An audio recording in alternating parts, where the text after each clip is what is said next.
सही तरीका है किसी भी किताब को चूज करने का। मैम, एक मोहम्मद चौधरी जी हैं, वो जानना चाहते हैं उनको बहुत ज़्यादा नेगेटिव थॉट्स आते हैं।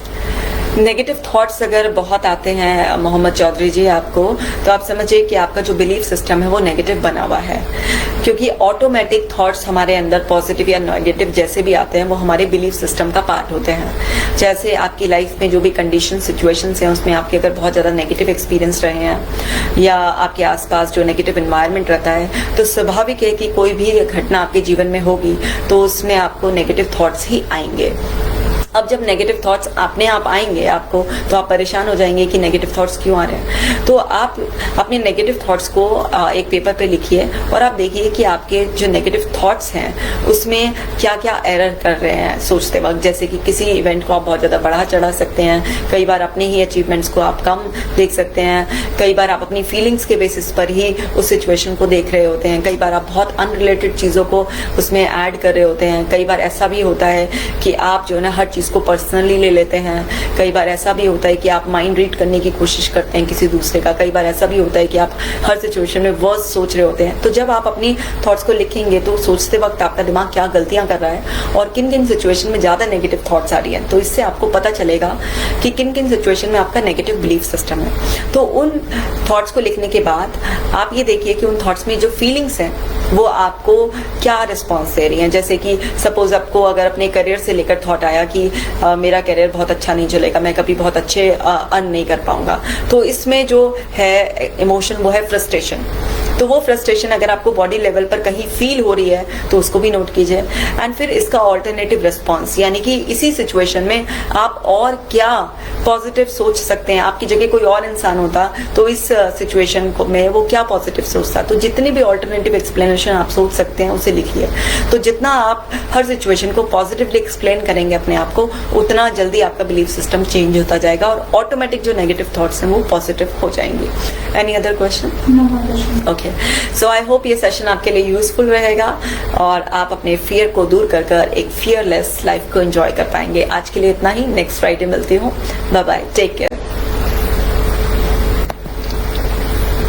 आपको ये नहीं पता कि इसका सोर्स कहाँ है, इसके कॉजेज क्या हैं, तो सिंपली आप एक रिलैक्सेशन टेक्निक से उसके कॉजेज तक पहुंच सकते हैं। जैसे आप आंखें बंद कर कर आराम से रिलैक्स होकर बैठ जाएं, 3-4 बार लंबा गहरा सांस लें एंड रिलैक्स जब हो जाए तब अपने आप से पूछें कि ये जो मेरे को फिजिकल सिम्टम्स हैं, अगर कोई सपोज आपको घबराहट हो रही है, चेस्ट में पेन जैसा हो रहा है, हार्ट बीट बढ़ रही है, आपको हेडेक होता है, जो भी सिम्टम्स हैं उनके बारे में सोचें और सोचें कि ये आपके अंदर जनरेट किस थॉट की वजह से हो रहे हैं। आपके अंदर क्या ऐसी थॉट है जो रिपीटेड आती है और आपके अंदर ऐसी क्या इच्छाएं हैं जिसको आप पूरा नहीं कर पा रहे हैं। आपको कुछ ऐसे क्लोज इंप्रेशंस आएंगे, आपका माइंड आपको बताएगा कि मे बी आपको अपने बच्चों के भविष्य की चिंता है, मे बी आपको अपनी जॉब की चिंता है, मे बी आपको फाइनेंसेस की चिंता है, मे बी आपको अपनी हेल्थ की चिंता है।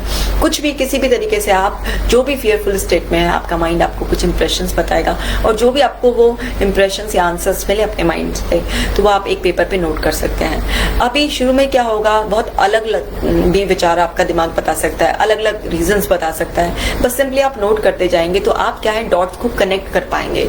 उन सारे जो थॉट्स है उसमें कोई आप एक पैटर्न, जैसे पजल होता है ना, पजल के पीसेस होते हैं, तो उनको हम जब एक साथ रखते हैं तो एक पिक्चर क्लियर हो जाती है। तो जितने भी थॉट्स, जितने भी एक्सपीरियंसेस आपको याद आए, जितने भी रीजंस आपको लगे, उन सबको लिख लीजिए और फिर उन सबको एक साथ रख कर देखिए कि इनका आपस में क्या कनेक्शन है। तो आपको कोई ना कोई पिक्चर मिलेगी और फिर जैसे ही आपको क्लियर हो जाए कि आपका फियर क्या है, तो फिर उसको बस आप अपने आप को रिलैक्सेशन टेक्निक से पहले तो रिलैक्स करना सीखें। कुछ breathing exercises, meditation, music therapy से या डांस थेरेपी से या किसी से बात कर कर, अपना एक्सप्रेशन कर कर, दूसरों से उसकी जानकारी इकट्ठी कर कर, क्योंकि जितनी जानकारी आपके पास किसी चीज के लिए होती है उतना ज्यादा आप एक्शन ले पाते हैं। यानी कि प्लानिंग जितनी आपके पास होती है किसी चीज को करने की, जब हम वेल प्लान वे में कुछ करते हैं तो हम उस चीज में इतना फियरफुल नहीं होते।